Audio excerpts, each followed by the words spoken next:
juiz de Direito do Tribunal de Justiça do Rio de Janeiro, coordenador de processo penal da Escola de Magistratura do Rio, juiz associado da AJD e do Instituto Carioca de Criminologia, em diversos outras qualificações no currículo dele, mas eu acho que é conhecido de todos aqui que estão presentes. Então, eu queria dar as boas-vindas ao professor Rubens, a Lívia, a Laís, que são as nossas debatedoras, a Janaína. Eu estou vendo diversos conhecidos aqui, e é legal do Giro, porque o Giro tem essa proposta de reunir pessoas do Brasil inteiro. Então, estou vendo o Caio, estou vendo a Bárbara, estou vendo pessoas do norte ao sul do Brasil, estou vendo a presença do professor Agostinho Ramalho Max Neto, e é isso. Eu vou passar a palavra para a Dani também para fazer as boas-vindas, e desde já agradeço a todos e todas novamente.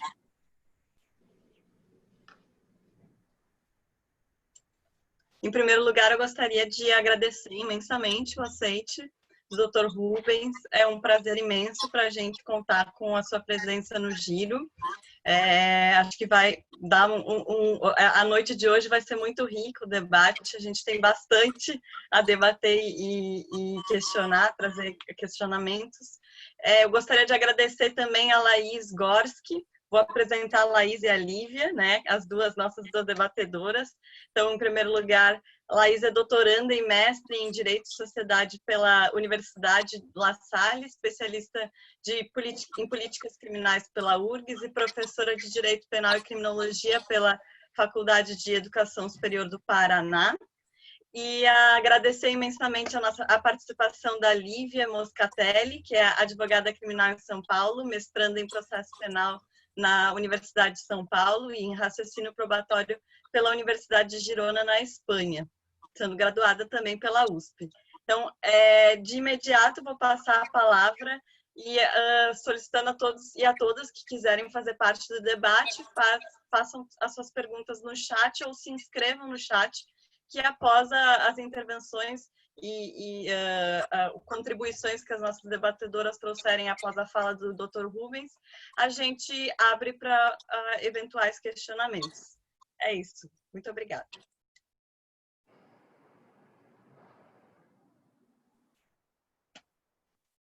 A palavra, então, está com o senhor. Obrigado. Bem, boa noite a todas e todos. É um prazer, uma honra estar aqui conversando com vocês.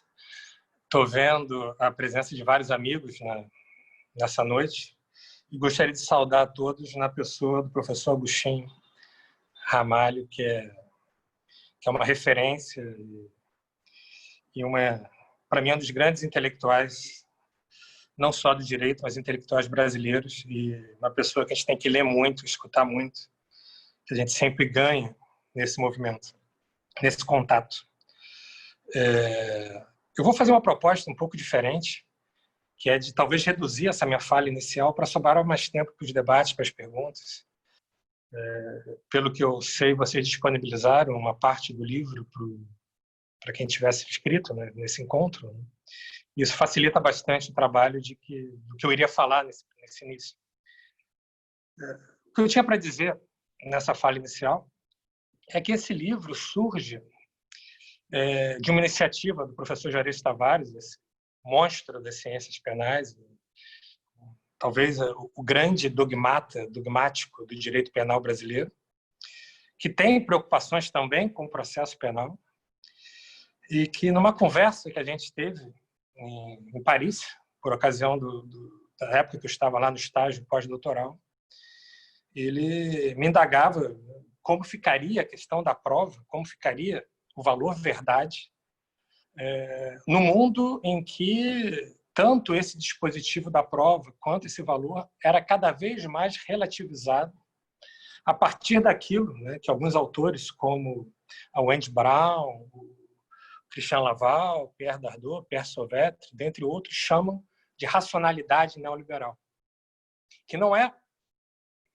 mais apenas uma perspectiva da ciência econômica, mas um modo de ver e atuar no mundo a partir de cálculos de interesse que visam sempre o lucro ou vantagens pessoais, o que faz com que tudo e todos passem a ser percebidos como objetos negociáveis ou, quando não, como objetos descartáveis, quando esse objeto ou essa pessoa não tem aquilo que se convencionou chamar de valor de uso, né? Valor de troca.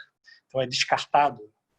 Pessoas são descartadas, pessoas são etiquetadas de descartáveis. E esse fenômeno é um fenômeno muito presente quando a gente pensa na atuação concreta do sistema de justiça. Essa racionalidade neoliberal produz mudança no campo do direito, com uma espécie de colonização do direito pela economia, do processo penal pela economia, do sistema de justiça. Cada vez mais o sistema de justiça deixa de funcionar como um espaço em que se espera a concretização de direitos e garantias fundamentais e passa a ser um instrumento, seja de homologação dos interesses dos detentores do poder econômico, seja de controle daquelas pessoas consideradas indesejáveis aos olhos dos detentores do poder econômico. E esse rol dos indesejáveis cada vez cresce mais. O Mbembe tem um texto sensacional no qual ele fala num devir negro da humanidade, que seria esse devir indesejável da humanidade. Cada vez mais o rol dos indesejáveis aumenta. Inicialmente eram os pobres, aqueles que não interessavam a sociedade de consumo, que não interessavam também como mão de obra diante da revolução tecnológica, que desequilibrou a relação trabalho-capital, e também os inimigos políticos desse projeto neoliberal, ou daquelas pessoas que são vistas como obstáculos ao projeto neoliberal. Uma racionalidade que, além de produzir essa mudança no funcionamento do poder judiciário, também muda o registro normativo e o registro imaginário da sociedade, produzindo mudanças, e aí, caindo aqui no tema da nossa fala, tanto no dispositivo da prova, quanto nesse instituto da prova, quanto no que se considera como verdade. Falar um pouquinho da prova. A prova, essa construção que no plano da dogmática processual penal previa limites legais, limites éticos e limites epistemológicos, essa dimensão de limite ao exercício do poder cada vez mais se vê fragilizada. E nós poderíamos pegar aquela frase que se tornou famosa, que não necessariamente ela é reproduzida à exatidão do que foi dito, mas é de que não tenho provas, mas tenho convicções, ou seja, algo passa a poder substituir a prova no âmbito do processo penal. A partir da colonização do processo penal por uma visão economicista que leva a uma prática consequencialista por parte dos atores jurídicos. Os limites do processo penal desaparecem a partir de um discurso no qual os fins justificam os meios. Da mesma maneira, o valor liberdade e o valor verdade, que são aqueles dois valores que, em 1989, Luigi Ferraioli, na sua obra Direito e Razão, nos disse que são os valores da jurisdição penal democrática, esses dois valores se tornam também objetos negociáveis. Passa-se a admitir a substituição da verdade por um outro, às vezes um consenso forjado, às vezes um substitutivo da verdade, por exemplo, a informação adequada ou a informação útil na lei, por exemplo, que trata da colaboração premiada ou da delação premiada, para deixar de lado os disfarces de significante, porque é disso que se trata. Nós temos, nesse caso, gritante da delação premiada, a possibilidade de se negociar com valores que, desde Kant, eram considerados inegociáveis, como a verdade e como a liberdade. Uma liberdade relativizada uma liberdade que cada vez mais era vista também como um obstáculo à eficiência repressiva do Estado, da mesma maneira que a verdade cada vez mais passou a ser vista como um obstáculo à eficiência repressiva do Estado.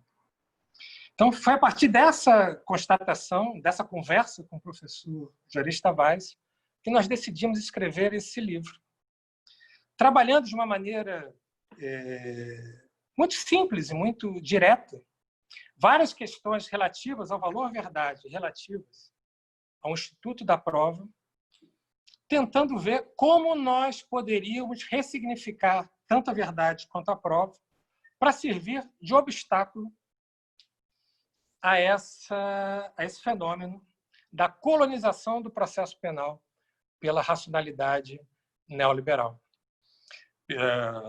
Servir de obstáculo, ou de, pelo menos, criar um certo constrangimento àqueles que desconsideram tanto o valor verdade quanto as regras, princípios e valores relacionados à produção probatória na hora de aplicar o direito nos casos concretos. Nessa nossa pesquisa, isso acabou não entrando no livro, porque a gente deixou para uma outra oportunidade. Nós analisamos a mudança jurisprudencial tanto no trato da disciplina probatória quanto na consideração do valor verdade, do que se entende por valor verdade, na jurisprudência de 10 anos atrás em comparação com a jurisprudência de hoje. E é gritante essa modificação, em que pese os esforços de vários de nós aqui, vários dos que estão aqui hoje até nos assistindo, de insistir com a tentativa de conceder ares minimamente democráticos à jurisdição criminal, à produção probatória e ao trato da verdade no âmbito do processo penal brasileiro.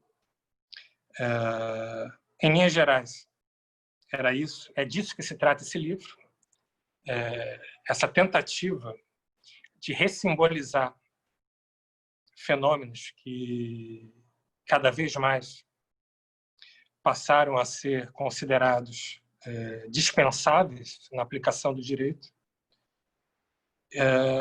tentando, quando não, gerar um constrangimento àqueles que aplicam o processo penal ou que desconsideram a importância das provas a partir desses cálculos de interesse que buscam uma maior produtividade dos juízes, dos atores jurídicos, uma maior eficiência punitiva, como se os limites éticos, jurídicos e epistemológicos fossem algo passível de serem desconsiderados pelos atores jurídicos no dia a dia. Como se as conquistas civilizatórias ligadas à prova e ao valor verdade fossem algo que a gente pudesse, da noite para o dia, desconsiderar. Bem, queria só fazer essa breve introdução e partir logo para os comentários e debates, que eu acho que a gente ganha muito mais do que se eu ficar falando que, afinal de contas, nós deixamos escrito já para quem quiser gastar tempo lendo um pouquinho. Muito obrigada, professor Rubens Tavares, Casara, professor Rubens Tavares. Estou juntando os dois sobrenomes do livro, né? Eu acho que eu vou passar diretamente para as nossas debatedoras fazerem as suas considerações e aí depois a gente também introduz os nossos questionamentos, né? Então, não sei se Lívia ou Laís, qual de vocês vai dar início? Laís, quer começar? Ou tanto faz para mim, na realidade? Não, pode ser tu, começa. Claro, obrigada. Bom, boa noite a todos e a todas. É um prazer estar aqui.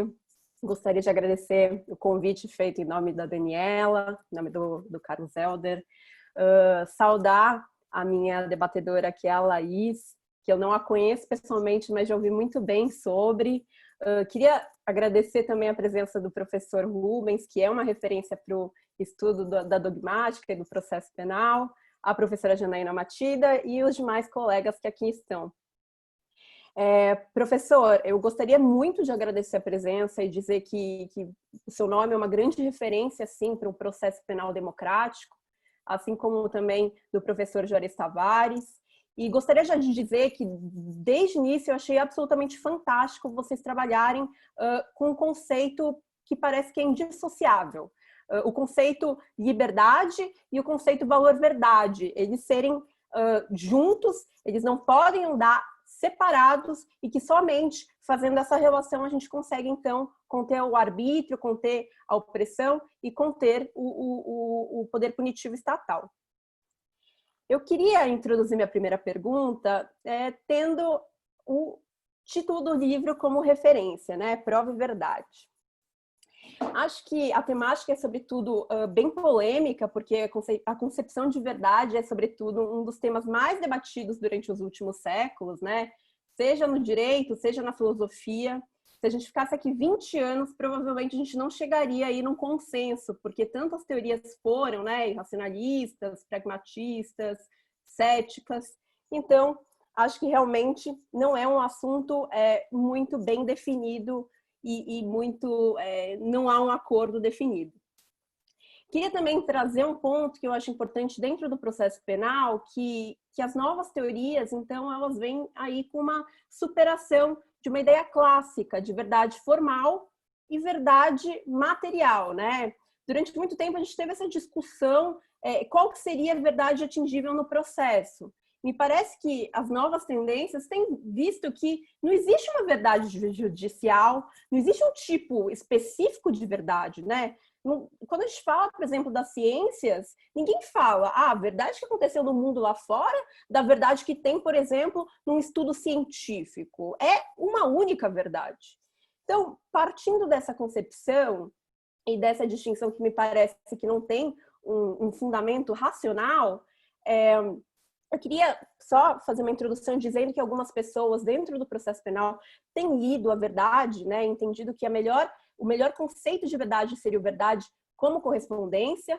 Então, pode dizer Janaína Matida, que aqui está, Gustavo Badaró, ou o próprio Ferrer Beltrán, que representa, então, a doutrina espanhola, que tratam, então, a verdade que seria uma correspondência da premissa fática do enunciado com o mundo. Uma concepção só pode ser verdadeira quando ela representar, então, uma correlação com os dados fáticos que a gente tem no mundo.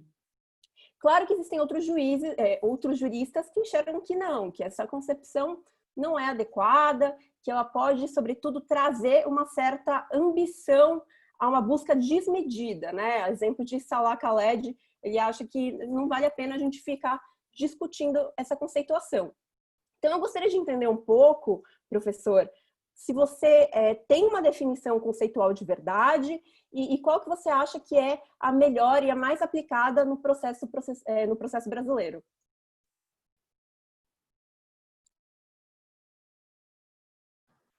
Oi.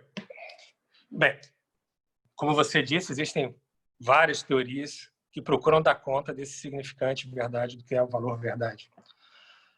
O que a gente pensou nesse livro é que, para além das várias teorias, ou seja, cada teoria da verdade traz em si limites que devem ser levados em consideração pelo aplicador do direito. Ainda é predominante entre os atores jurídicos a concepção de verdade como adequação, como correspondência, algo que remonta à Grécia Antiga, né? E o que me parece, e a tua pergunta me dá a oportunidade de comentar, é que há uma confusão entre o valor verdade, como o valor da jurisdição penal democrática, e aqui pouco importa qual teoria a gente vai adotar, e a capacidade de obtenção da verdade diante de um caso concreto. Tem um texto muito importante, professor Carnelucci, mas é do Carnelucci tardio, é o Carnelucci fortemente influenciado pela leitura do Martin Heidegger, do filósofo alemão, que ele diz que a verdade está no todo e o todo não é apreensível pelo humano, que todo conhecimento ele é sempre parcial. O dizer que nós não temos condição de obter a verdade não significa necessariamente abrir mão do valor verdade como valor da jurisdição penal. A verdade enquanto valor, independentemente da teoria que a gente for adotar, ela é indissociável, por exemplo, dos valores republicanos. Por exemplo, dos valores democráticos. Não existe democracia sem verdade. Aliás, a ideia de verdade ela está presente em toda concepção de ciência. Ciência e verdade estão intimamente ligadas, no sentido de que, mesmo que aquilo que nós tenhamos por verdade hoje, amanhã, venha a ser demonstrado que não é, isso desde Kant, por exemplo, essa é a grande definição da ciência, né? A possibilidade de ser refutada amanhã ou depois. Mas, quando você pensa em ciência, você pensa em descoberta ou em aproximação com esse valor verdade. Eu acompanhei essa polêmica recente, de um lado, o professor Jacinto Nelson de Miranda Coutinho, do outro, uma série de professores que trabalham com os limites epistemológicos, dentre eles a professora Matilda. E eu acho que, de uma maneira geral, os dois estão certos, mas estão falando de coisas diferentes. Não dá para desqualificar, pelo fato de nós não termos a capacidade de descobrir o que é verdade, ou seja, em outros termos, de nós termos que respeitar limites éticos, limites jurídicos e limites epistemológicos à busca da verdade, não dá para, com isso, dizer que a verdade se torna indiferente ou que a verdade não serve também de limite ao exercício do poder penal. Foi mais ou menos com essa ideia, até porque a minha visão de verdade, em certo sentido, era diferente da visão de verdade, do conceito de verdade utilizado pelo professor Juarez Tavares, mas foi com essa ideia de que o valor verdade em si, independentemente da teoria que você venha a adotar, que o valor verdade em si é um limite ao exercício do poder, é um limite à opressão, é um limite ao arbítrio. Você desconsiderar a verdade pelo fato da verdade estar no todo e o todo ser inapreensível, pelo fato do conhecimento ser sempre parcial, me parece um equívoco tremendo que nós tentamos fugir ao redigir esse livro. Eu não sei se eu respondi a tua pergunta, Lívia, mas basicamente foi isso que a gente tentou levar em consideração. Assim, a ideia de que a verdade é um objetivo que não pode ser abandonado, que não pode ser substituído pelo consenso, por exemplo, como quer várias teorias, em especial nos Estados Unidos, e que estão sendo incorporadas acriticamente aqui no Brasil, dos DIOs, dos vários acordos penais, da delação premiada, o acordo de não persecução penal, que buscam eliminar a necessidade do valor verdade no processo penal, substituindo ele por um acordo que muitas vezes é um acordo forçado, é um acordo fruto de coerção, ou a substituição da verdade, que como está no todo, ela é formada de positividades e de negatividades. Muitas vezes essa ideia de verdade, que é sempre complexa, é substituída pela de informação que atende ao registro das mercadorias, que é uma mera positividade. Vamos pegar de novo o exemplo da delação premiada. Se substitui a verdade, que é complexa, pela informação útil, pela informação eficaz aos olhos do inquisidor. Que é o quê? Que é uma mera positividade, que não raro tem que ser a reprodução daquilo que atende à confirmação da hipótese acusatória. Então, todas essas tendências de abandonar o valor verdade, seja substituindo pelo valor consenso, que é um consenso artificial, seja substituindo a verdade por algo próximo da verdade, ou por essa visão típica das mercadorias, da informação útil, me parece extremamente perigosas à democracia. E foi com base nessa premissa que a gente tentou trabalhar. Embora a gente apresente um conceito de verdade, foi com base nessa premissa de que o valor verdade em si representa um limite ao arbítrio, ao abuso, que nós tentamos trabalhar nesse livro. Professor, eu agradeço muito. Imaginei realmente, lendo o trecho, que você deixou muito claro que está associado, então, a uma justiça, né? Uma efetividade de uma decisão justa, né? Ao limite do poder estatal. Quer fazer alguma pergunta, Laís? Não, tu quer terminar as tuas e eu entrar nas minhas? É que eu acho que eu vou por uma linha um pouquinho diferente da tua. Talvez vai dar uma confusão se a gente cruzar. Tá. Então eu vou terminar. Eu sei que tem muita gente aqui inscrito. Eu tinha me programado para fazer 4 perguntas. Eu já vou fazer só mais uma para que todo mundo possa, então, debater e para que a Laís possa fazer essas devidas considerações. A segunda pergunta que eu faria, você já respondeu, professor, que seria que se você enxergaria que nesses institutos, né, uma coisa que eu vi muito crítico é sobre essa tendência do processo penal importar uma americanização de plea bargain, de acordos com a promotoria. E eu queria saber, na verdade, mas você já respondeu, se haveria uma preocupação epistêmica. Acho que você já deixou bem claro que não tem uma preocupação com a verdade. Acho que a última pergunta, só para encerrar, eu queria saber, minha pergunta é bem utópica, se você acha, quando você faz toda a consideração das críticas da lógica do sistema neoliberal, se tem alguma forma, algum instrumento adequado para a gente romper com essa lógica neoliberal. É possível que a gente possa construir um sistema processual, criminal mais justo?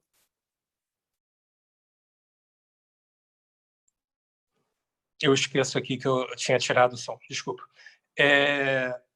Bem, vamos tentar então fazer um acordo semântico. O que eu estou chamando de racionalidade neoliberal? Um modo de ver e atuar no mundo a partir do modelo empresa para todas as relações, inclusive a relação processual, e também da ideologia da concorrência, que faz do outro sempre um concorrente a ser vencido ou um inimigo a ser neutralizado, a depender do caso. Então, essa racionalidade, esse modo de ver e atuar no mundo, gera um imaginário neoliberal e uma normatividade neoliberal, ou seja, um conjunto de imagens e ideias adequadas à ideia de empresa e de concorrência, e um conjunto de mandamentos de conduta normal que devem ser seguidos por todos, inclusive os atores jurídicos. Inclusive os atores jurídicos que estão na relação processual penal, muitas vezes com práticas consequencialistas que negam os limites legais, constitucionais, epistêmicos e éticos da produção probatória. Aquela história de que os fins justificam os meios. Você esquece que existem vedações legais à produção probatória, você esquece que existem limites éticos à produção probatória, você esquece que a ciência penal estabeleceu também limites que devem ser respeitados, que normalmente estão descritos na doutrina e na jurisprudência, e que tudo isso é afastado com vistas a produzir um determinado fim de antemão desejado, num mecanismo tipicamente paranoico. Aqui eu estou totalmente de acordo com o Cordeiro. E essa racionalidade neoliberal é prima irmã, gêmea, do quadro mental paranoico, do primado da hipótese sobre o fato. Ou seja, da aceitação à crítica de uma hipótese, independentemente de toda a produção probatória que visa aproximar, que visa descrever o que efetivamente aconteceu. Você troca a verdade por aquilo que na psicanálise se chama de certeza, ainda que delirante. Mais uma vez, aquela frase atribuída ao procurador da República da Lava Jato, né? Não tenho provas, mas tenho convicções, poderia ser substituída, não tenho provas, mas tenho certezas. Certezas delirantes, que independem da produção probatória. Logo, independem de todos aqueles limites que a gente estava falando. Então, se essa racionalidade neoliberal produz um imaginário e produz uma normatividade próprias, mudar esse quadro passa por mudar a racionalidade.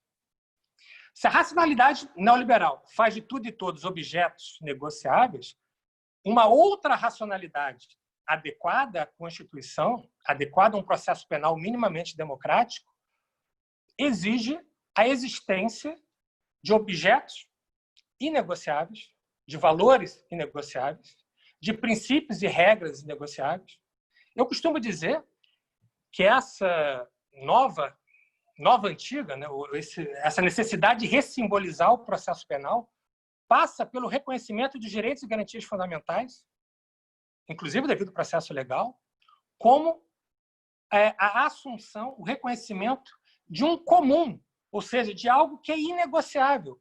Não dá para negociar com o processo penal. Não dá para abrir mão das regras, princípios e valores típicos da jurisdição penal. O Binder, né, um livro que já se tornou clássico lá, da introdução ao processo penal brasileiro, ele vai dizer que a forma no processo penal é garantia. Só que a forma, a partir da racionalidade neoliberal, é um vazio.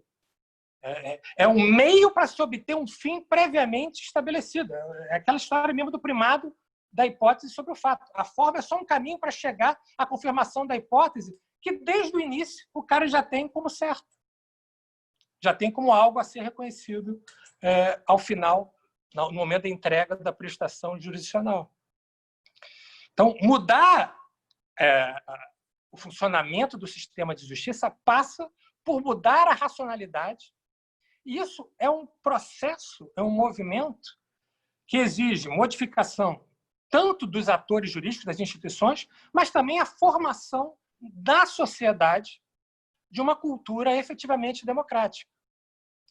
Hoje, há um senso comum que identifica uma sentença absolutória como um sinal, como um sintoma de impunidade. De modo geral, a sociedade pensa assim, né?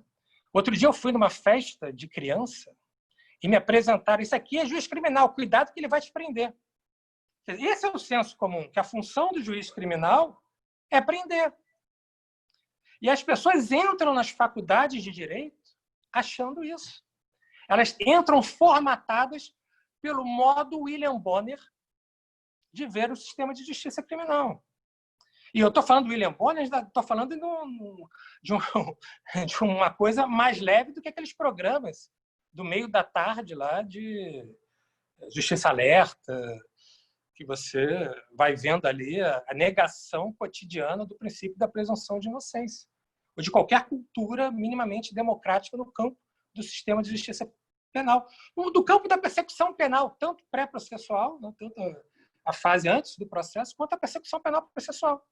O senso comum precisa ser modificado. Então, nós precisamos mudar a racionalidade, mudar o imaginário da sociedade e mudar a normatividade, restabelecer limites ao exercício do poder. Talvez essa seja a grande dimensão democrática que precisa ser restabelecida, dos limites ao exercício do poder jurisdicional.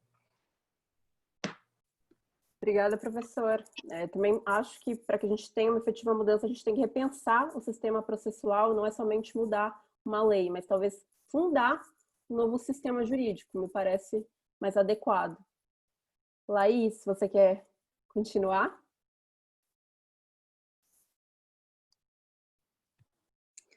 Pode ser. Boa noite também a todas e a todos. Queria cumprimentar aí o pessoal do Giro Processual Penal, na pessoa da Dani, que foi quem me convidou, agradecer muito a ela. É muito bom estar aqui, fazia bastante tempo que eu flertava já com o Giro Processual Penal, então estar aqui hoje com uma fala tanto da Lívia quanto do professor Rubens é muito bom, é muito gostoso. Então, muito obrigada.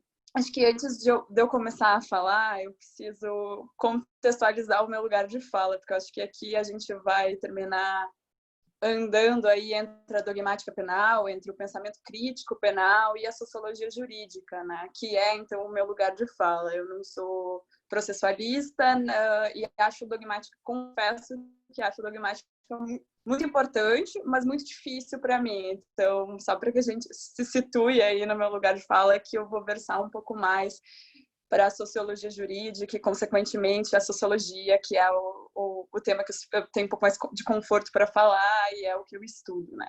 Então, eu também me foquei bastante na nota introdutória do livro, né? E algumas inquietudes me surgiram e emergiram ao longo da leitura e ao longo da fala também, tanto da Lívia quanto do professor, que eu acho que elas permeiam toda a minha vida, ou pelo menos toda a minha vida enquanto operadora do direito, então eu vou fazer alguns comentários, na verdade, para suscitar o debate, para que a gente venha a continuar discutindo e conversando sobre isso em 3 momentos assim de reflexão, 3 momentos de inquietude, que é a leitura das notas introdutórias, que estão mais focadas, né, entre no sistema de justiça como um todo, do que não necessariamente no processo e na prova, né? Então, 3 inquietudes do sistema de justiça criminal, mais do sistema de justiça, mais propriamente do sistema de justiça criminal. Então, a primeira delas é de como funcionam, né, as lógicas do campo jurídico e do campo judiciário, né? Se a gente for partir de Bourdieu, a gente teria que o campo do direito é um campo de espaço de lutas sociais, políticas e jurídicas para dizer o direito, né? Para dizer o que é o direito, o que é a lei, e depois, consequentemente, a aplicação dela no processo. E hoje a gente vê que a força social, nesse campo de luta, ela está completamente enfraquecida, né? A luta que a gente tem hoje é, na verdade, uma conciliação, uma reconciliação entre o direito e a política, para a reprodução de lógicas extremamente conservadoras, autoritárias, antidemocráticas, coloniais e patriarcais. Então, portanto, né, que é o que tem no texto, é que o sistema de justiça, então, ele vai reforçar valores contrários à soberania popular e ao respeito aos direitos e às garantias fundamentais, até porque o social nem está mais no campo do direito, né? Na luta para dizer o direito, né? Então, o texto fala, né, que a sociedade brasileira tem uma tradição autoritária marcada pelo colonialismo, pela escravidão, no qual o saber jurídico e os cargos no poder judiciário, eles sempre foram utilizados para que a classe dominante, então, ela pudesse se impor sobre a sociedade, né? E é o que o Bourdieu chama da reprodução das opressões sociais no campo judicial.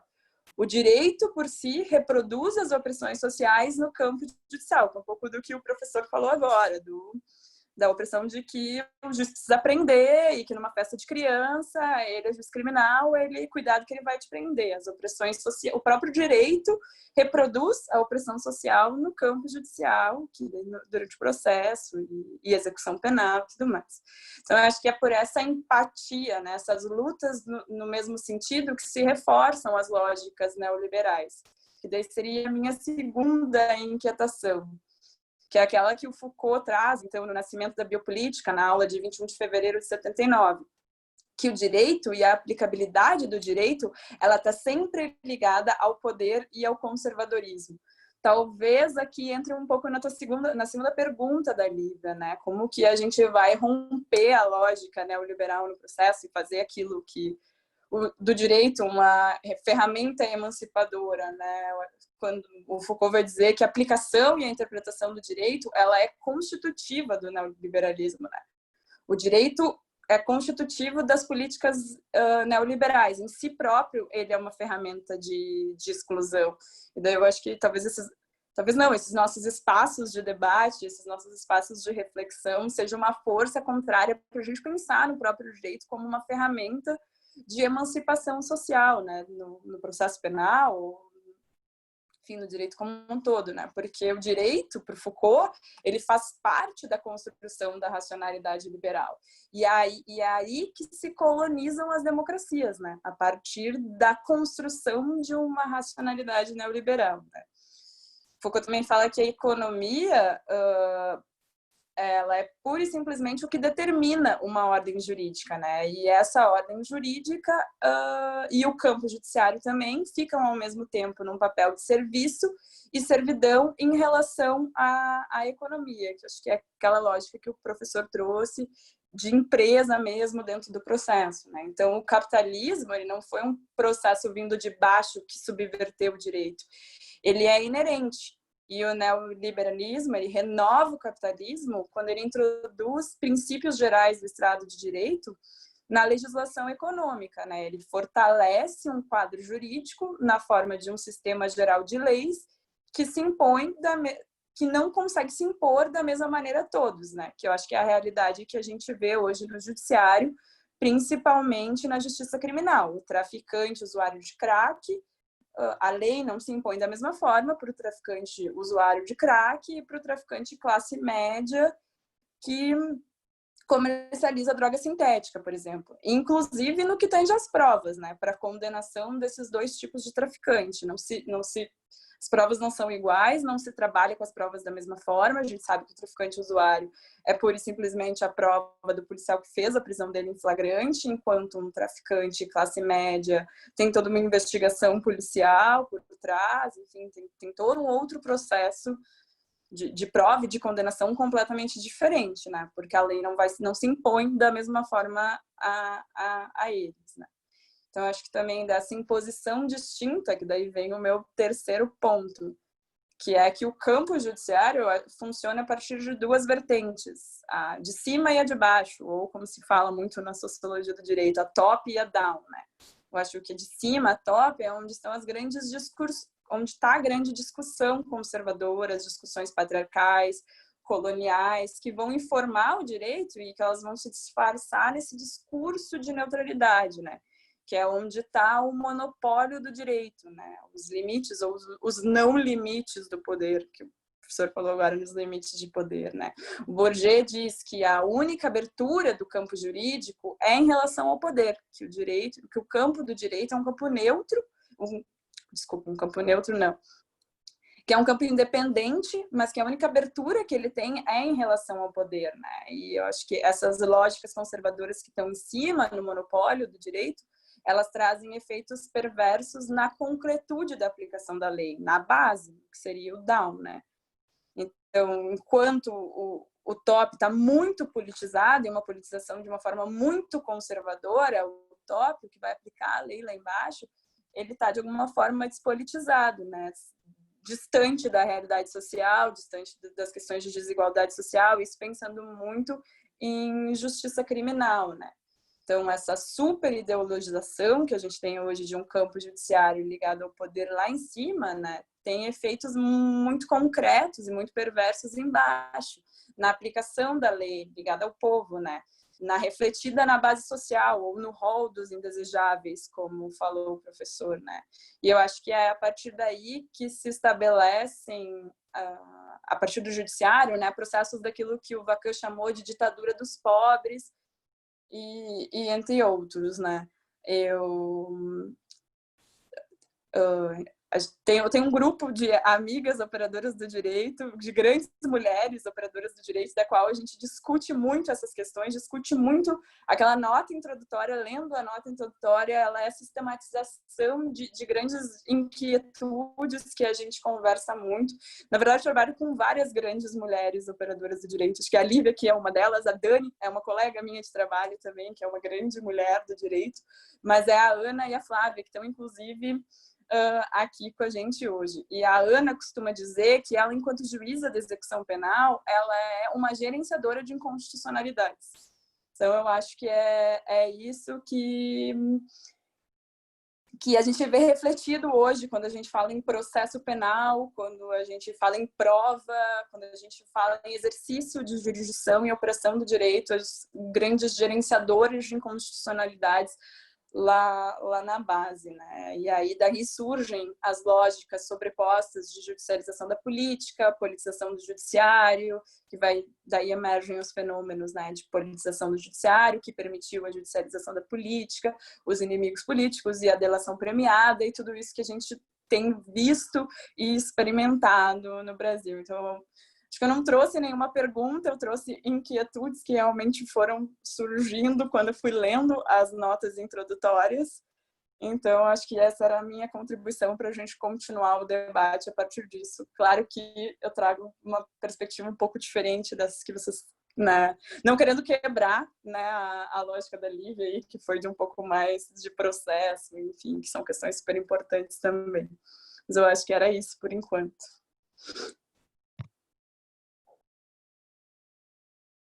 Eu agradeço as colocações, Laís, e acho que a gente tem muito o que dialogar, e acho que não teve nenhum movimento no sentido de quebrar o que a Lívia antes havia colocado. Muito pelo contrário. Eu estou convencido, dentro da linha do pensamento crítico, que você só consegue fazer dogmática, você só consegue fazer teoria a partir de um diagnóstico do tempo presente. e um diagnóstico do tempo presente focado na possibilidade de transformar a sociedade no sentido emancipador. Aliás, isso é a teoria crítica, né? Unir a descrição do tempo presente com uma perspectiva transformadora, com as possibilidades de transformação, indicando os obstáculos à transformação e as vias que continuam abertas à transformação. Dito isso, não dá para pensar o processo penal se a gente não pensar o Estado brasileiro, a sociedade brasileira e também aí puxar a sardinha para o campo que o Agostinho Ramalho Marques Neto é o nosso grande mestre, pensar a economia psíquica dos atores jurídicos, como isso também se modificou a partir da racionalidade neoliberal. Se a gente só abrir um parênteses rápido aqui para dialogar um pouco com o Agostinho, na linha do que, por exemplo, Dani Robert Dufour tem defendido, o sujeito neurótico freudiano que servia para explicar o sujeito do século XX, hoje não dá mais conta de explicar essa nova economia psíquica. Cada vez mais nós estamos diante de atores jurídicos que atuam a partir de mecanismos verdadeiramente psicóticos, no qual a lei externa, a Constituição, o Código de Processo, não valem rigorosamente nada. O que vale é aquilo que na psicanálise se chama de lei imaginária, né? A imagem que aquela pessoa faz do que é justo, do que é certo, substitui a lei sou eu, né? O exemplo disso é o nosso não, né? O ex-juiz Moro, né? Que tinha essa postura, né? A lei é o que eu digo que é a lei imaginária em substituição ao limite externo, a Constituição, o Código de Processo e etc.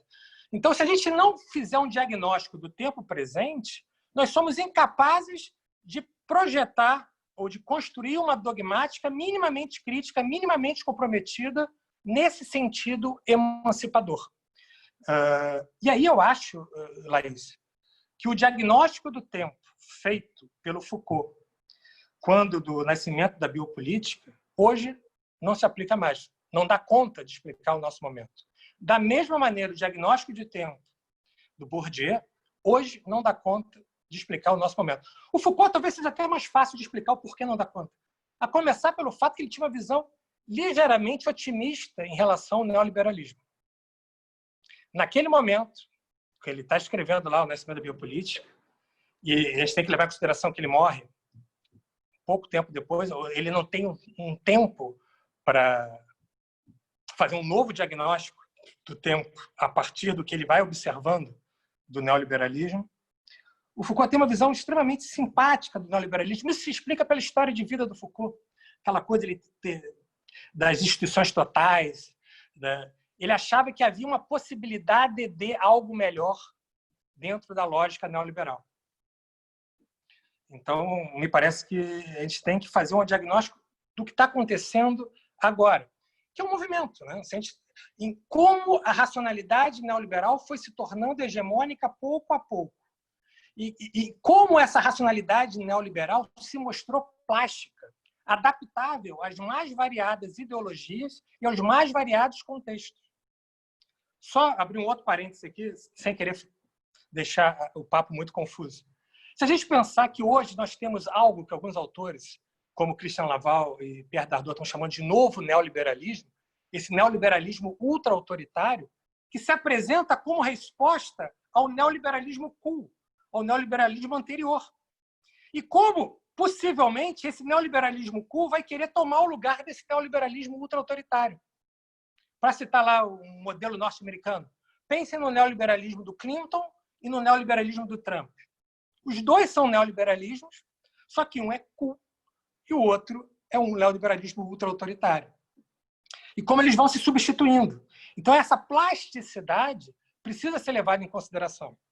Uma outra questão importante é pensar o Estado a partir dessa racionalidade neoliberal para poder pensar o processo penal a partir dessa racionalidade neoliberal. Se a racionalidade liberal queria um Estado menor, menos atuante na vida pública, a racionalidade neoliberal quer algo diferente, quer um Estado forte. Um Estado forte, mas um Estado a serviço do mercado. Ou, dito mais diretamente, um Estado a serviço dos detentores do poder econômico. Um Estado que tenha capital, por exemplo, para salvar os bancos em determinadas situações. que ajude as grandes empresas, de uma maneira que não ajuda as pequenas empresas, que não ajuda o cidadão. Então, é um Estado forte, porque precisa de um Estado penal forte para controlar os indesejáveis, por exemplo. Talvez essas modificações, os diagnósticos, tanto do Bourdieu quanto do Foucault, não dão conta de explicar de maneira satisfatória. Nesse aspecto, tenho gostado muito da leitura, tanto do Christian Laval e do Pierre Dardot, quanto da Wendy Brown. Com pequenas diferenças, os dois vão explicando, inclusive, esse fenômeno que é o da colonização do direito pela economia e que faz com que esse direito colonizado também passe a repercutir e a atuar no sentido de fortalecer a economia, transformando o campo do direito num campo com uma visão empobrecida da economia. Um exemplo que a gente poderia trazer recente foi essa declaração do ministro Fux de que não colocaria em pauta assuntos polêmicos e que, ao contrário, iria dar enfoque, dar ênfase a aspectos econômicos da atuação do Supremo Tribunal Federal. Está na Folha de São Paulo de ontem ou de anteontem, não sei ao certo. O que ele está dizendo aí? Ele está aderindo, talvez até sem saber, a uma visão empobrecida da economia, de que a economia não fosse algo polêmico. Por quê? Porque a racionalidade neoliberal faz com que a gente aceite as teorias neoliberais como as únicas teorias possíveis. Isso desde a década de 80, Margaret Thatcher dizia. Aliás, são as duas grandes frases terríveis dela que hoje estão normalizadas, são tidas como senso comum. Primeiro, de que não há alternativa ao neoliberalismo. Segundo, que a sociedade não existe. O que existe são os indivíduos. Então, essas visões que nós precisamos combater, nós temos que ter ciência, nós temos que ter consciência na hora de fazer o nosso diagnóstico do por que o nosso processo penal está atuando dessa maneira e, a partir desse diagnóstico, pensar em alternativas. Não dá para pensar o processo penal se a gente não tiver ciência, consciência de que os direitos e garantias fundamentais hoje são vistos como obstáculos à eficiência punitiva do Estado, como obstáculos a esse controle dos indesejáveis. Não dá para pensar o processo penal se a gente não tiver consciência da demonização dos direitos e garantias fundamentais, da demonização da política e da transformação das agências judiciais, em especial do sistema de justiça criminal, hoje num locus de luta política, que passa não só pela criminalização da pobreza e o encarceramento em massa da população pobre, no controle dos indesejáveis, como também a questão do lawfare, da utilização e da distorção do direito como arma de guerra contra os inimigos políticos. Então, tudo isso para dizer que o que você está dizendo é necessário, é uma pré-compreensão necessária para o que a Lívia também veio aqui contribuir para o debate. Eu agradeço muito tanto as considerações da Lívia quanto as tuas, Laís. Também, eu acho que... Obrigada, professor, foi ótimo. Eu acho que quando a gente traz Foucault e Bourdieu, elas vêm, claro, iluminar um pensamento muito, né, das ciências sociais, a partir de metodologias, inclusive das ciências sociais, mas é claro que a gente ultrapassou isso, e essas reflexões precisam acontecer exatamente o que tu fizeste agora, de avançar na reflexão, que eu acho que foi o que o Mimambé fez quando avançou na biopolítica, chegando na necropolítica para explicar a sociedade atual, né? Que a gente parte delas para avançar na reflexão e conseguir, né, ou tentar explicar a sociedade que a gente vive hoje, claro, que a gente ultrapassou aquilo que eles disseram no passado. Obrigado, foi ótimo. Obrigado. Agora, considerando que a gente tem muitos inscritos aí para falar, para dar tempo das pessoas debaterem um pouco, conversarem um pouco com o professor, alguém acho que está com o microfone aberto. Talvez eu. Desculpa, professor. Na verdade, eu gostaria de chamar agora a Daniela para fazer uma pergunta.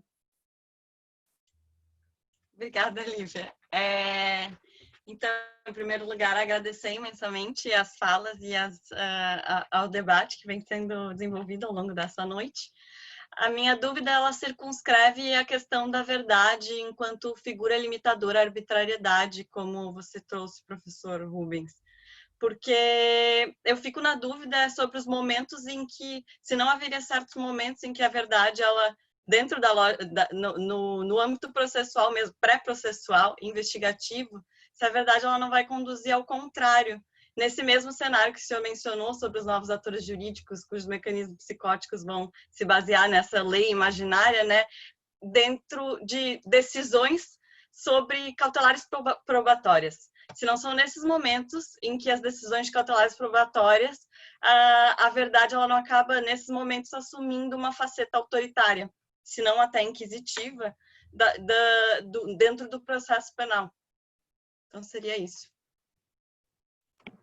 Bem, agradeço a pergunta, bem legal, e me permite voltar a um tema que eu acho que eu já antecipei, pelo menos. Há uma diferença entre busca da verdade, que na democracia é regrada, é regulamentada, ou seja, exige limites, que são limites legais, as vedações legais à produção do probatório, que são limites epistemológicos, do como se chegou à verdade, como se assegura que esse procedimento no qual se chegou à verdade respeitou os limites legais, e também limites éticos.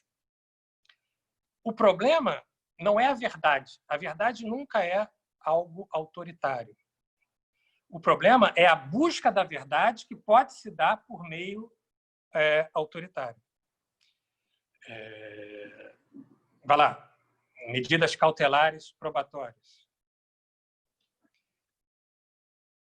Você trabalha com os valores legais, com valor verdade, inegavelmente. Agora, na hora de dar concretude a essas medidas probatórias, na fase pré-processual, eu tenho uma séria dúvida se a gente consegue falar em medidas probatórias na fase pré-processual, depois a gente pode aprofundar isso. A obtenção dessa verdade, ou seja, o caminho probatório para a descoberta ou confirmação de uma hipótese, de uma autoria ou de uma materialidade, nesse caminho é possível o arbítrio. E como nós podemos fugir do arbítrio? Respeitando, em primeiro lugar, o princípio da legalidade estrita, que deveria condicionar a atuação de todos os atores jurídicos. Um caso que é muito comum, as chamadas cautelares inominadas no processo penal. São legais? É possível uma cautelar inominada no processo penal? Me parece que, se nós formos respeitar o princípio da legalidade estrita, não. Logo, o problema não é a busca da verdade. É a violação da legalidade estrita no momento em que o juiz confirma ou autoriza uma cautelar inominada. Então, o problema não é o valor verdade. Eu acho que foi isso que a gente tentou desenvolver ao longo do livro. O valor verdade é um valor profundamente democrático, comprometido com a democracia, comprometido com a república. A verdade, enquanto valor, é sempre um limite, nunca uma autorização para o abuso. Dizer que nós estamos comprometidos com a verdade não significa dizer que nós devemos buscar a verdade a todo custo, custe o que custar. Essa é a confusão. Essa é a prática inquisitorial. É um discurso de que se busca a verdade, quando muitas vezes sequer a verdade que está sendo buscada naquela prática inquisitorial. O que se quer é confirmar a certeza delirante previamente assumida. Eu não sei se eu respondi satisfatoriamente você, Daniela. Sim, só daí um adendo. O senhor falou em cautelar inominada, eu fico me perguntando, e a prova inominada? A verdade, o valor verdade dentro da lógica da prova inominada. O senhor não acha que também poderia vir a assumir uma faceta autoritária? Ou... Porque, assim, na lógica de que tudo vale, né? Quais provas, se é preciso estar estritamente previsto, né? Ou como lidar com a quantidade de provas que a gente vê inominadas? Bem, eu teria uma saída muito fácil para essa tua questão. Quer dizer que uma prova inominada que reafirma a liberdade é válida. Uma prova inominada no sentido de uma criação abstrata visando condenar fora dos limites legais, ela seria considerada inválida. Mas eu não quero nem entrar nesse assunto. A prova inominada está prevista na legislação brasileira. Respeitando os limites legais, éticos e epistemológicos, uma prova que não esteja efetivamente prevista no nosso ordenamento, não seja nominada, não seja típica, ela não se torna necessariamente ilegal. Há uma diferença entre prova típica e prova inominada, que não tem um nome específico na nossa legislação, e uma prova vedada no nosso ordenamento por uma questão substancial, para assim dizer de uma maneira muito simples. Eu não vejo muito problema, não vejo contradição entre o que eu disse e a questão da prova inominada, Daniela.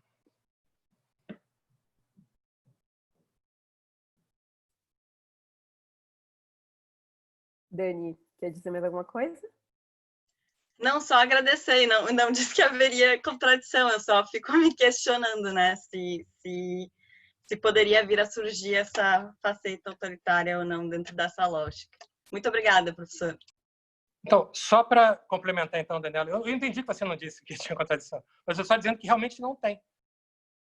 Se o procedimento, se o iter probatório, se o procedimento probatório violar a legislação, se a prova em si violar a legislação, pouco importa se ela seja típica ou atípica, ela não pode ser aceita. A ilegalidade, os limites probatórios, eles têm que ser respeitados em qualquer situação. Mais uma vez, o valor verdade não autoriza a violação, seja do procedimento probatório, seja a desconsideração dos limites epistemológicos à produção da prova, por exemplo.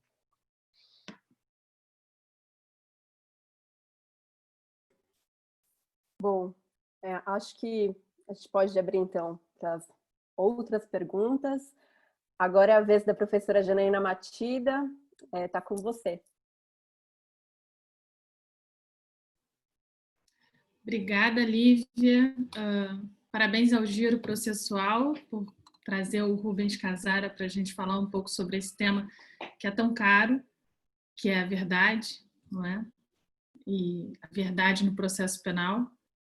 E dizer que eu me senti muito contemplada por essa obra que foi escrita em parceria entre Rubens e Juarez, porque é muito importante que no processo penal brasileiro, né, no contexto das ciências criminais brasileiras, para ser mais precisa, haja afirmações de que a verdade importa.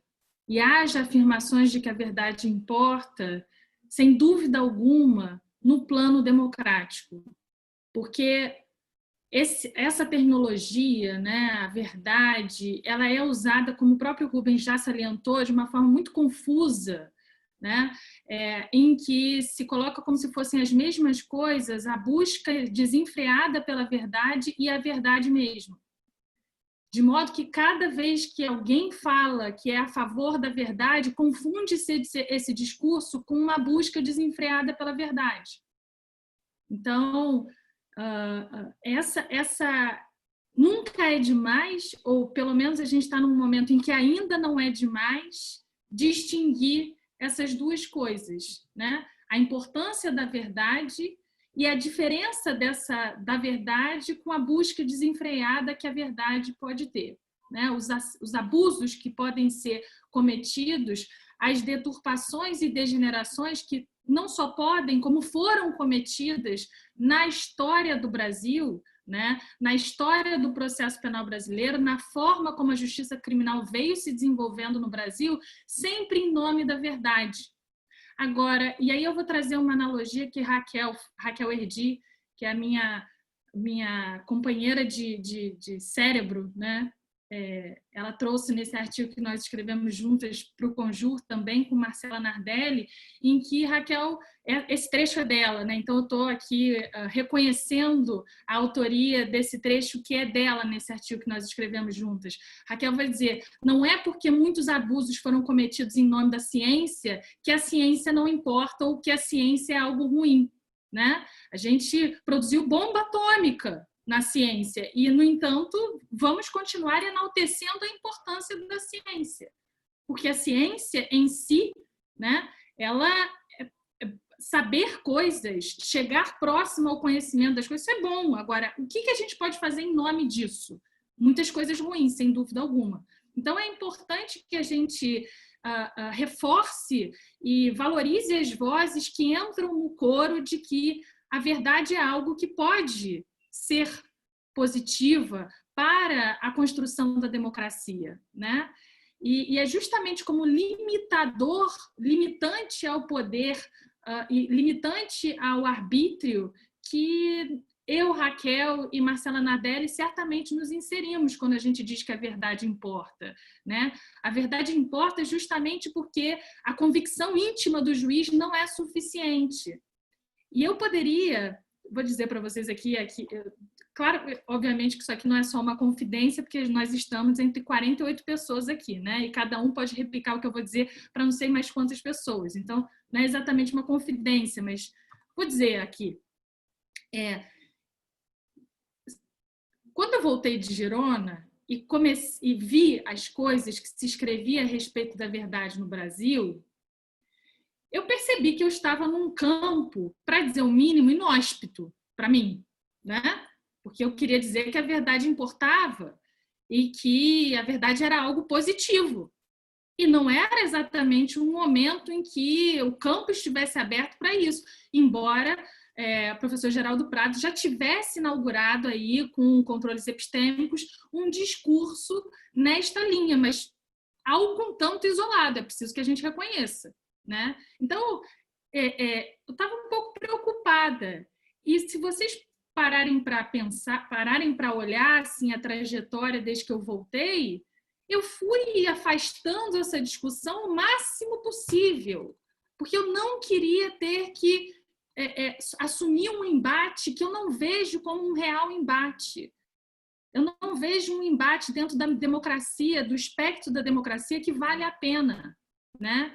Eu não quero me colocar em oposição ao que diz Jacinto Coutinho e Auri Lopes Júnior, porque eu entendo que nós estamos do mesmo lado, nós estamos do lado do controle do arbítrio, nós estamos do lado da defesa da democracia.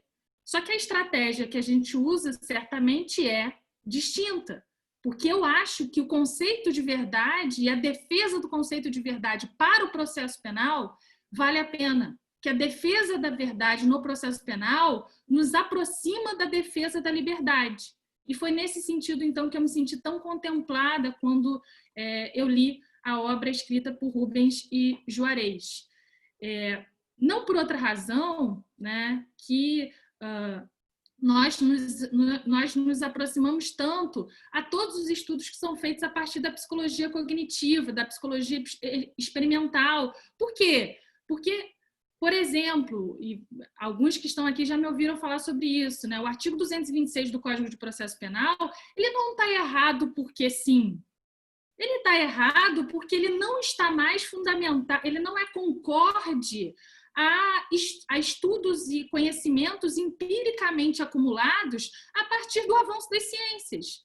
Então, todo discurso sobre a verdade, em realidade, é para constranger a justiça criminal a passar a decidir conforme aos avanços que a gente vem acumulando na vida em sociedade.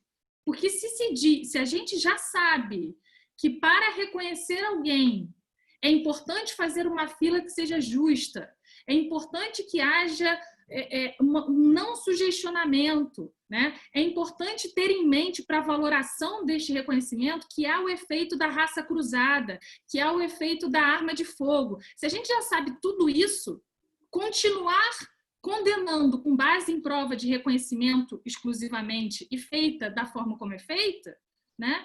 Isso é em desconformidade com o que provavelmente aconteceu lá fora. A verdade, quando a gente fala da verdade dentro do processo penal, a gente não está falando a partir de uma abordagem ingênua em que os epistemólogos entendem que os juízes sempre apreendem a verdade. É dizer, sempre a proposição fática que assume ali o papel de premissa menor do seu raciocínio judicial corresponde ao que aconteceu lá fora. Não. O que a gente da epistemologia e de uma epistemologia jurídica preocupada com o processo penal brasileiro, o que estamos dispostos a dizer é que a verdade é um valor regulativo das práticas, deve ser um valor regulativo das práticas probatórias, e nesse sentido a prova penal precisa passar por um filtro, no sentido de que cada meio de prova e produção desses meios precisa estar em conformidade com os avanços científicos que vêm se conquistando. Então, não é possível mais que se diga, eu ouvi a testemunha e estou convencido de que ela está falando a verdade. Estou convencido de que ela trouxe a verdade dos fatos aqui.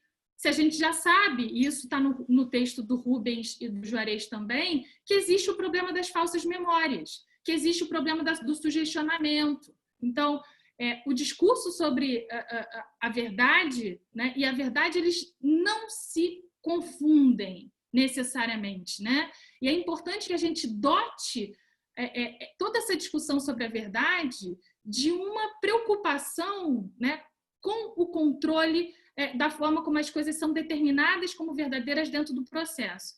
Então, só para finalizar, eu acho que tem uma discussão interessante que é preciso a gente assumir que, sendo a verdade esse norte regulativo das práticas probatórias, estamos nós, no processo penal, como um contexto também de conhecimento, né, preocupados com critérios para se afirmar que algo é verdadeiro, para se considerar que algo é verdadeiro, muito mais com critérios do que exatamente com um conceito. Eu não quero mais discutir conceito de verdade.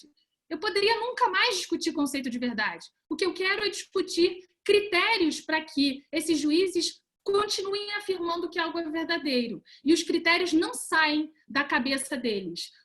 O critério não é a convicção íntima. O critério é algo que nós descobrimos fora do direito, e o direito precisa ser deferente a esses conhecimentos, né? Deferentes, o direito precisa se ver como mais uma ferramenta de justiça e não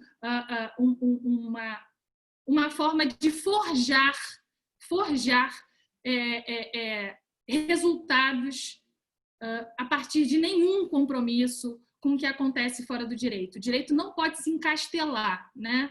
Então, eu queria dizer que eu me senti muito contemplada aqui, embora o Rubens já tenha, né, esclarecido aqui que ele não se compromete com um conceito de verdade especificamente, e se comprometesse, talvez o livro não saísse, porque ele e Juarez não têm essa convergência necessária, e que bom que saiu, né? Eu e Raquel, a gente também não tem essa convergência quanto ao conceito, e isso vai ficar mais evidente nos próximos textos que a gente escrever juntas. E aí, assim, para dizer que eu não fiz uma pergunta específica sobre o livro e só usei esse momento aqui também para esclarecer algumas coisas da nossa agenda epistemológica e dizer que ela é absolutamente compatível com uma agenda democrática. Inclusive, eu não sei como fazer democracia sem epistemologia, e não vejo uma epistemologia interessante sem se preocupar com a democracia, né? Tem um ponto que Rubens e Juarez falam sobre fatos notórios. E fatos notórios, né, são justamente aqueles fatos que não precisam ser provados, porque são fatos cujo conhecimento é notório. Toda a sociedade sabe que aquilo aconteceu, né? E são fatos adjudicativos, ou seja, são fatos individuais, não são categorias gerais de fatos. Nós não estamos falando de leis da natureza, por exemplo. A gente está falando, sei lá, do ataque ao World Trade Center em Nova York, a gente está falando sobre... enfim, presidente do Brasil ter sido o Getúlio Vargas num determinado tempo histórico. Então a gente está falando de fatos individuais, certo?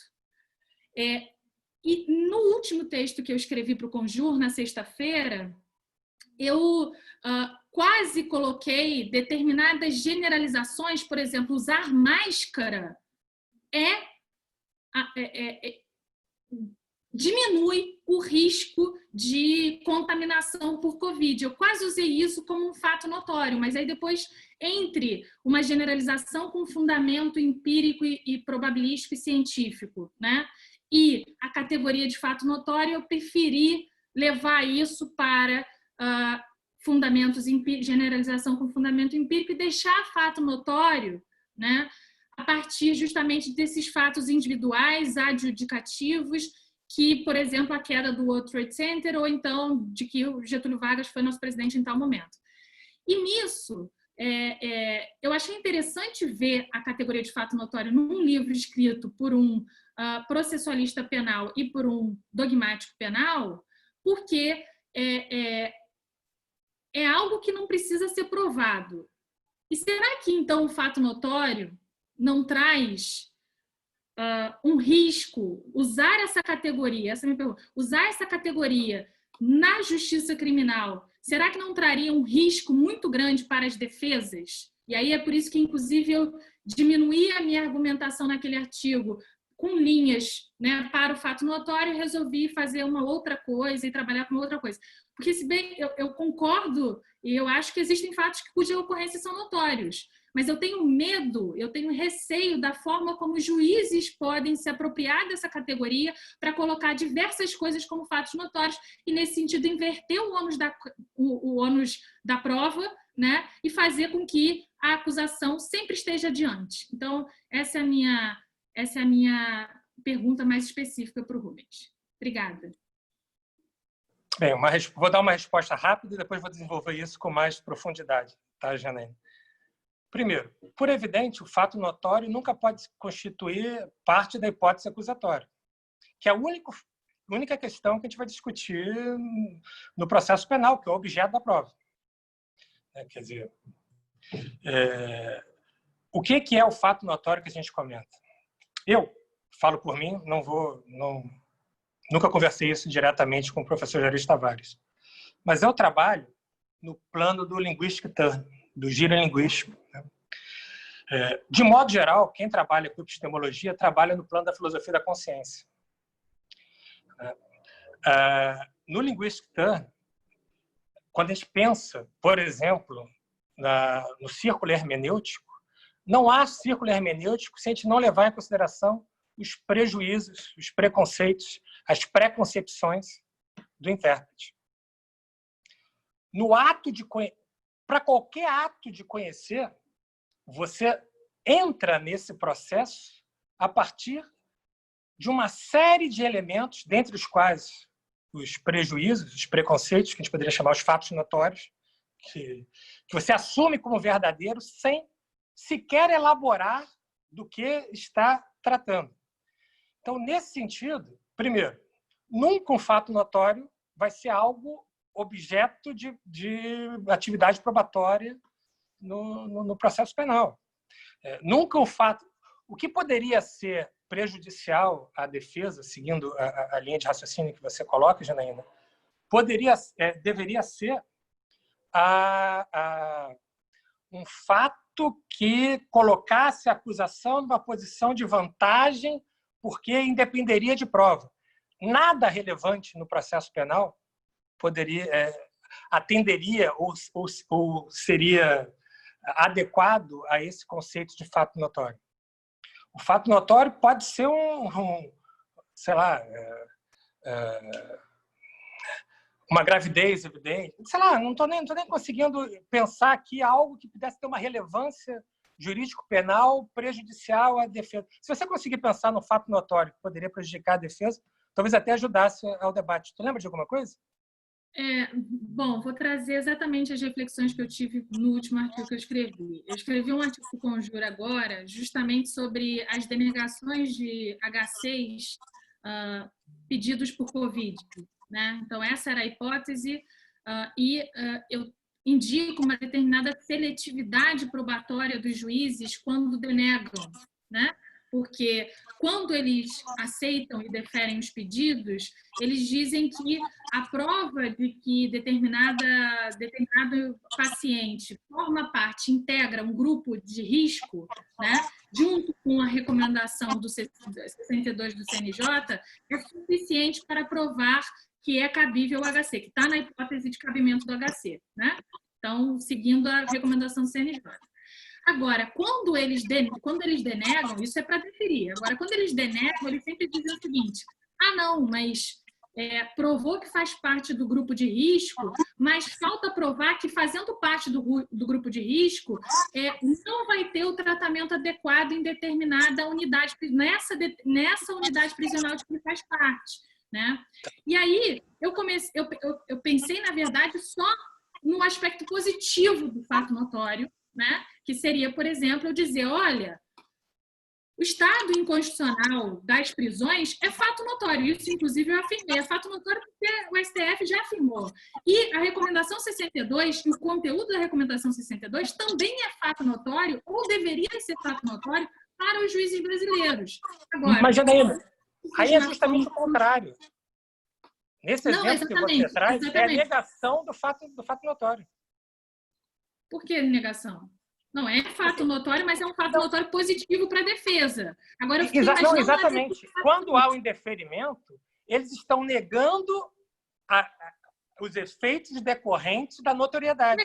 Foi exatamente assim que eu argumentei no artigo. Eles estão negando. Eu falei, por derradeiro, vocês não estão olhando para fatos notórios, né? Eu não consigo ver um fato notório contrário Eu acho que eles poderiam... Eu não quero dar ideia aqui, não, tomara que a gente esteja só entre amigos, né? Mas saiu aquele parecer deplorável, né, do Conselho Regional de Medicina do Rio Grande do Sul, dizendo que era bom para os detentos continuarem custodiados até para a própria saúde deles, porque não é bom circular, então eles estão sendo bem cuidados lá, não sei o que tal. Imagina um juiz usar esse parecer como se fosse um fato notório, afinal de contas já chegou às redes, já não sei o que lá. Então, eu fiquei... Essa é a minha dúvida, a minha inquietude é no sentido de que eu sempre posso imaginar, e é sempre essa minha primeira ideia, de o fato notório sendo algo positivo para a argumentação defensiva, né? Agora, o fato de que eu não encontrei a categoria de fatos notórios em livros de processo penal me colocou numa situação assim, bom, será então que sou eu, epistemóloga, que estou deixando de enxergar alguma coisa? Ou será que os processualistas penais estão muito tímidos a respeito de um aspecto muito positivo da categoria de fato notório? É isso. Me parece que esse exemplo do parecer não caracteriza fato notório. Na realidade... Para mim também não. Para mim também não. Eu não estou conseguindo, sinceramente, vislumbrar uma hipótese de um fato... Sei lá, tudo que sobe, desce. Isso é um fato notório. Se jogar uma bola para cima, ela vai cair. Isso eu não preciso demonstrar, não preciso fazer prova. Não, mas não existe. Eu também enxergo com você que a gente não conseguiria ter um autêntico, um genuíno fato notório que aproveitasse a acusação. A acusação não é possível. Mas eu fico pensando, eu não descarto a possibilidade de a gente acompanhar algum caso em que fale, é fato notório que nas comunidades existe mais tráfico e existe mais criminalidade, não sei o que lá, tal. Então eu fiquei com um certo receio de inaugurar o uso de fato notório de uma forma positiva e ficar dando ideia para isso. Né? E por que não tem nos livros de processo penal? Fiquei me imaginando. Por que não tem? Eu tenho a impressão de que talvez o nosso dever, enquanto juristas críticos, fosse delimitar talvez o conceito de fato notório. Mas que nós sempre trabalhamos no processo de conhecimento com fatos notórios, a gente reconheça explicitamente ou não, é da própria natureza do conhecimento. Você sempre vai trabalhar com esses fatos notórios que funcionam como elementos da pré-compreensão que permite o conhecimento. Eu, de fato, não consigo vislumbrar óbvio que pode haver uma distorção do significante, mas para dizer que é fato notório algo que efetivamente não é fato notório. Como nesse exemplo que você deu. É fato notório que se tiver um homem negro correndo na praia é assaltante. Isso é preconceito. Por mais que a pessoa possa dizer que aquilo é um fato notório. Então, como nós já vimos, né? Inclusive em várias análises de decisões jurisdicionais, atividade suspeita. Né? O fato notório... Eu concordo, mas então eu só estou para tentar esclarecer mais. Me causa espécie que nos livros de processo penal não haja essa discussão sobre fato notório, ou não haja a utilização da categoria de fato notório. Né? Se fato notório só pode ser bom, então por que a gente não está usando isso? A gente devia usar muito mais isso. Obrigada, Rubens. Bom, antes de chamar o próximo, próxima pessoa que ia fazer a pergunta, eu acho que também tem uma questão, Janaína, que há uma certa tendência com absoluto cuidado e com absoluta advertência, que a gente tem que tomar cuidado também com a importação, né, dos institutos de processo civil que a gente aprende para a realidade processual penal. Eu acho que, como vocês muito bem discutiram, não teria nenhum problema em fazer essa transferência para o processo penal, inclusive deveria ser mais utilizada pelos juízes nas decisões penais. Eu, sinceramente, nunca tinha visto nunca vi uma definição de fato notório dentro do processo penal. Então, eu acho que, aparentemente, parece ser um conceito positivo que deveria ser utilizado, então, pelos nossos magistrados. A próxima pessoa que gostaria de fazer uma pergunta... desculpa, só voltando. Laís, você quer fazer alguma consideração? Não, podemos continuar. Gente, eu vou rapidamente pegar um carregador que está acabando a minha bateria aqui. Um instantinho só. Claro. Mas eu estou ouvindo, podem falar. Tá bom. A próxima pessoa que vai fazer a pergunta é o Agostinho Marques.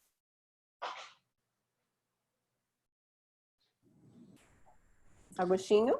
Em primeiro lugar, eu estou com uma dificuldade aqui, porque no notebook a internet está oscilando muito e já umas 3 vezes onde vocês estão presentes. Eu resolvi acessar também pelo celular, de modo que eu estou com duas entradas aí, eu acho.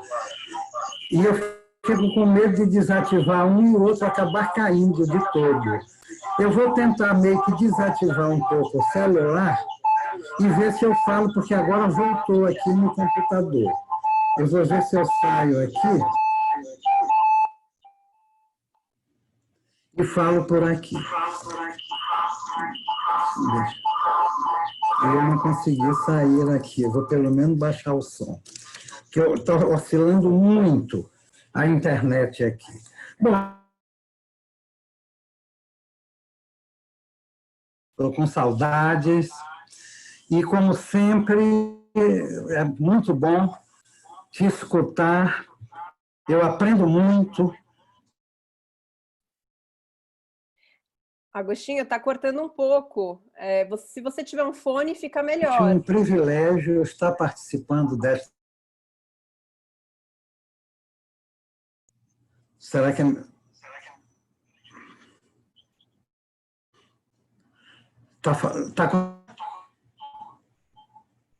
ou será que seria melhor eu falar por aqui? Agora está funcionando. Melhorou? Vamos tentar.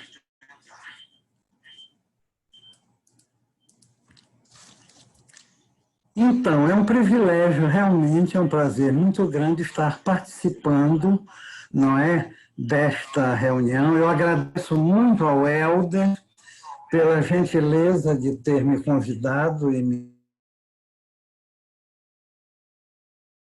interessante. E é uma coisa onde a ótica do direito penal e, sobretudo, do processo penal é a ótica que prevalece, inclusive pela própria Constituição, pela própria natureza do grupo, e eu gostaria de fazer umas breves considerações sobre, digamos assim, certas modalidades de verdade, porque há pouco a professora Janaína colocou a articulação entre verdade e critério de verdade. A verdade, independentemente dos critérios,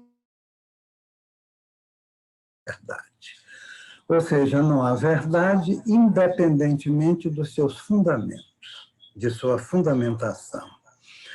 E no momento em que nós dizemos isso, nós já abrimos a realidade de uma pluralidade no campo da verdade, ou de uma pluralidade no campo das verdades.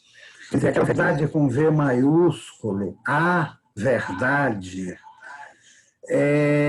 a que o iluminismo, por exemplo, pretendeu ter acesso, ela, em grande parte, é uma ilusão, porque ela própria só é verdade na medida em que ela é referida ou é referida de uma expressão que o professor Luiz Alberto Vará utilizava bastante, que é a expressão verdades em trânsito. Então, aí você tem verdades no plural e o trânsito como sentido de que é uma coisa que está em movimento.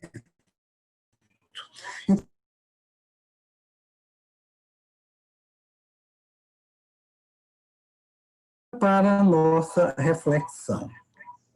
Primeiramente, um tipo de verdade que falseia, digamos assim, e que se encontra, por exemplo, neste jargão que Jair Bolsonaro tomou como próprio, desde a sua campanha, retirado de uma passagem bíblica: conhecereis a verdade vos libertará. Essa não libertará, menos ainda. Ele aprisiona o sujeito em todos os aspectos, inclusive no campo intelectual. Ela convoca o sujeito muito mais a uma aderência à crítica, a uma crença dogmática, do que propriamente a uma verdade. Essa verdade é da mesma natureza daquele dístico colocado no portão de Auschwitz: o trabalho liberta. Quer dizer, o trabalho liberta, isso está colocado num campo de concentração, num campo de trabalhos forçados. Que me ocorreu na referência que eu fiz usar um exemplo tomado do nazismo, porque as semelhanças são absolutamente. Então, esse seria um primeiro ponto. Em alguns textos, eu já afirmei a seguinte coisa: a verdade no campo do direito não é apenas uma questão teórica, metodológica, lógica e epistemológica. Ela é tudo isso.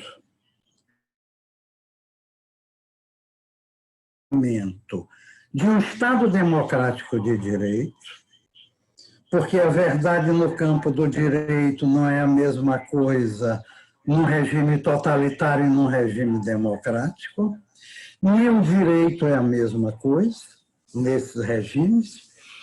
Então, a verdade no campo do direito, dentro de uma democracia, e é essa referência que nos interessa aqui, ela é algo que se dá no enquadramento que torna absolutamente necessário o seguinte, mas antes, completando aquela colocação que eu fiz inicialmente, de que a verdade no campo do direito não é apenas uma questão lógica, teórica, metodológica e política. Então, é um componente ético e não apenas epistemológico ou lógico no campo do direito. E esse componente ético e político se dá no enquadramento de um Estado democrático de direito, de uma sociedade democrática. Isso pressupõe necessariamente determinadas coisas. A vigência dos direitos humanos. A vigência dos direitos humanos como limites intransponíveis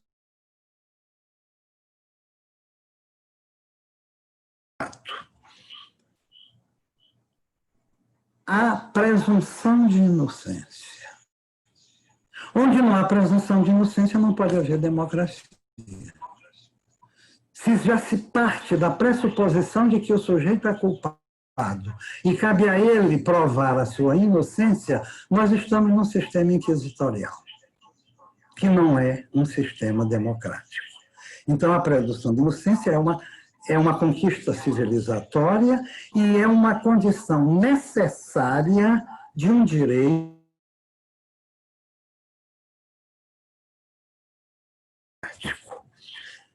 A presunção de inocência não se traduz na perspectiva de que o sujeito deve ser considerado como se fosse inocente.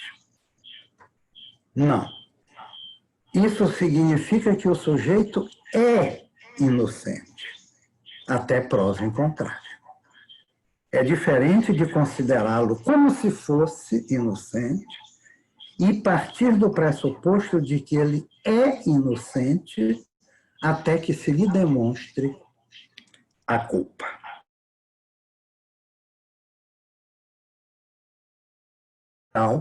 Em relação ao qual não pode haver transigência sob pena de você reverter a um sistema inquisitorial e, portanto, antidemocrático.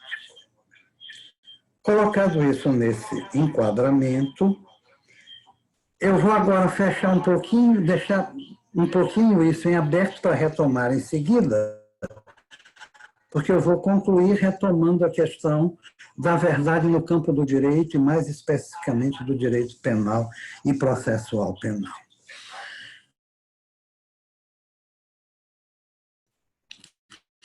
Por exemplo, em Hobbes, a verdade, como ele diz, a verdade e a falsidade são atributos das palavras e não das coisas. Só um discurso pode ser predicado como verdadeiro ou falso. As coisas ou estão lá ou não estão, ou são ou não são. Elas próprias em si mesmas não são nem verdadeiras nem falsas. Verdadeiro ou falso é o que se predique a elas. Consequentemente,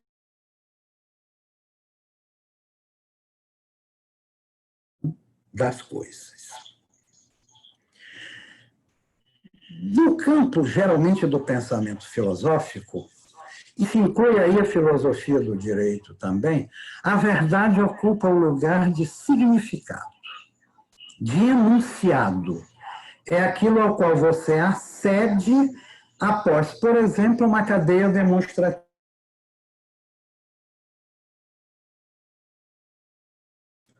Uma vez admitidas as premissas e sendo correto o raciocínio, você chega às conclusões com caráter de necessidade lógica. É uma verdade no campo da lógica, por exemplo. No campo da psicanálise, a verdade ela tem muito mais função de significante do que de significado. Mas mesmo no campo da psicanálise é necessário. Uma coisa é a verdade no campo da teoria, da articulação conceitual. Quando Freud, por exemplo, desenvolve o que foi chamada a sua primeira tópica, que ele esboça lá no capítulo 7º da interpretação dos sonhos. Essa é uma verdade que se sustenta mediante critérios lógicos, de alguma maneira, como em qualquer outra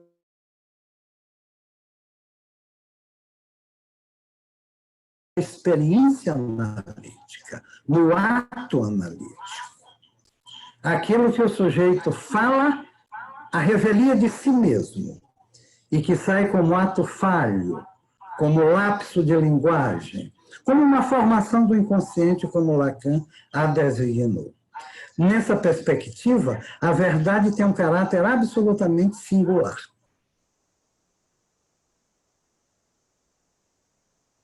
Inconsciente na fala. E a verdade aí, como diz Lacan, surge da equivocação. Como se vê, são perspectivas diferentes de verdades dentro de contextos teóricos também diferentes. Num desses textos que eu já referi, que eu escrevi, eu também coloquei o seguinte: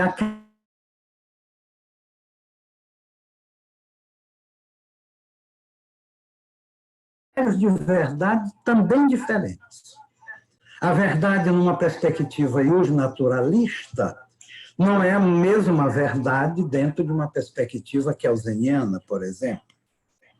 Porque os critérios de verdade, as próprias concepções da ciência em que isso se insere, são diferentes.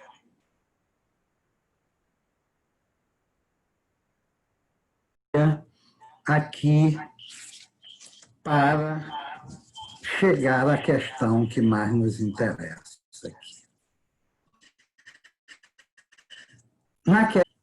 E especificamente na questão da prova penal, primeiro não se pode abrir mão daquele enquadramento democrático que implica o respeito aos direitos humanos, etc. Também não se pode prescindir, em decorrência mesmo da presunção de inocência, que o ônus da prova cabe a quem acusa. E que essa prova ela tem que ser sustentada em elementos jurídicos, ou seja, a prova precisa ser lícita, legalmente admitida, como a professora Janaína colocou muito bem, uma correspondência factual que permita a possível certeza que não se confunda com a convicção íntima do juiz. E essa certeza que não se confunde com a convicção íntima do juiz é uma certeza que seja partilhável, que possa se admitir por outros sujeitos também, que não apenas esse sujeito juiz, que vai, afinal, proferir uma sentença. Os requisitos legais com a prova cabal, no sentido de ter uma sustentação fática consistente. Na dúvida, absolva-se o réu. Esse é um princípio também democrático que decorre da presunção de inocência. É preferível deixar um culpado impune a punir um inocente. Isso é completamente contra o senso comum vigente, punitivo. A imprensa se encarregou de incutir na mentalidade das pessoas aquilo que o Rubens fez uma referência ao William Bonner, quer dizer, globo de produção da verdade, em que, de alguma maneira, o sujeito já está predisposto a condenar. Aliás, Hobbes mesmo já dizia que fazer justiça parece mais com condenar do que com absolver. Ou, mais precisamente, condenar parece mais com fazer justiça do que absolver. Porque mais com fazer justiça do que absolver.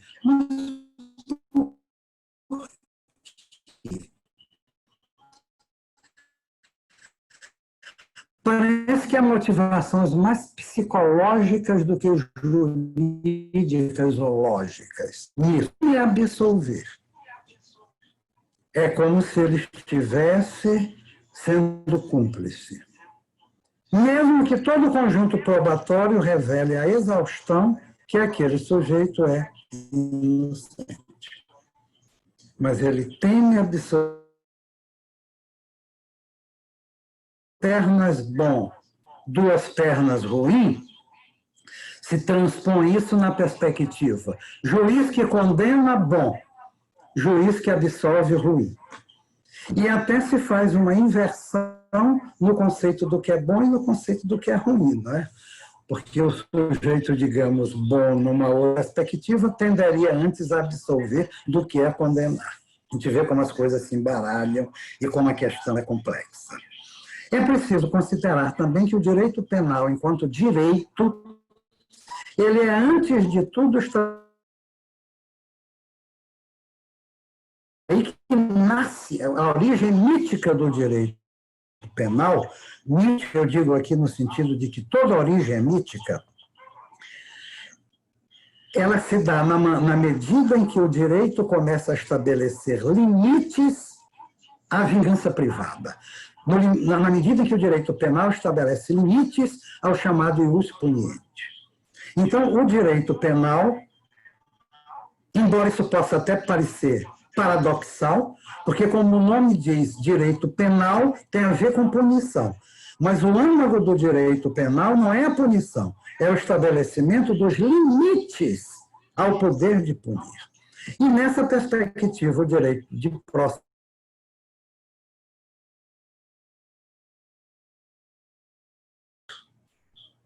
ele não é apenas um conjunto de regras de movimentar o processo. Ele é substancialmente o conjunto de guias que precisa ser estabelecido para que o acusado seja submetido a um processo dentro de uma ordem democrática. Então, eu acho que eu já falei demais. Eu acho que seriam essas, principalmente, as colocações que eu queria fazer. Não sei se ficou meio confuso para mim. Basicamente, é que verdade é algo que sempre se articula a critérios de verdade. Verdade é algo que sempre se articula a sua fundamentação ou fundamentações. Consequentemente, as verdades são múltiplas, o que não quer dizer que sejam menos verdades. Cada uma é tão verdade quanto a outra dentro dos critérios, e a questão da disputa entre esses critérios está justamente na crítica, na discussão crítica de quem pensa essas questões. Esse era um ponto, quanto à verdade. E outro ponto é que, na verdade, do processo penal, que mexe com a liberdade, em conta aquele enquadramento democrático e a conjugação do que é lícito em direito com o que a realidade dos fatos, digamos assim, possa apresentar como comprovação consistente. Era isso, basicamente, que eu queria colocar, e peço desculpa por ter me alongado.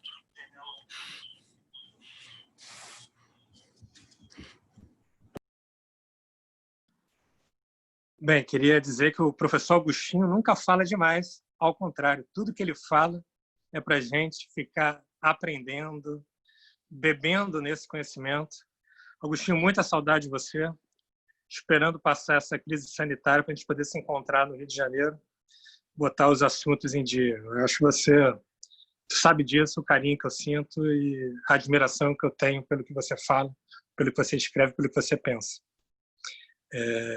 Só dizer que eu estou com um problema aqui de horário, eu vi que ainda tem algumas perguntas, só que eu tenho que sair agora. Eu já estou aqui numa situação meio ruim, porque eu tive que mudar de lugar porque minha bateria acabou.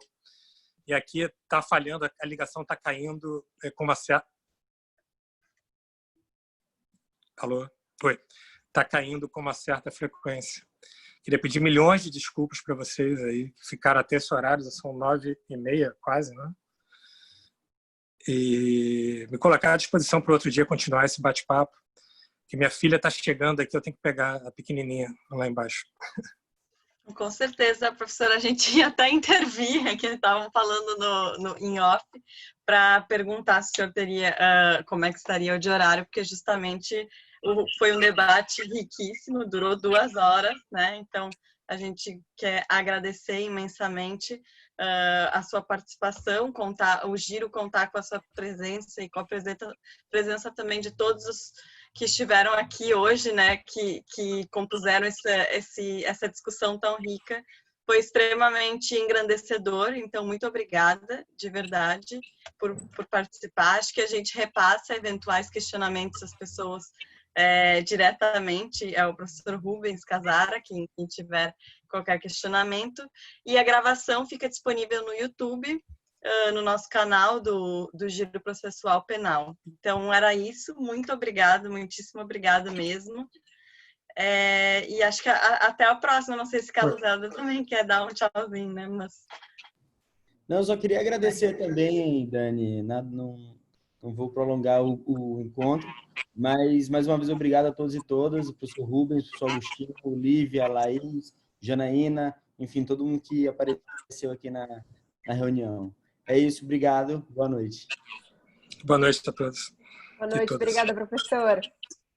Boa noite, obrigada. Boa noite a todos.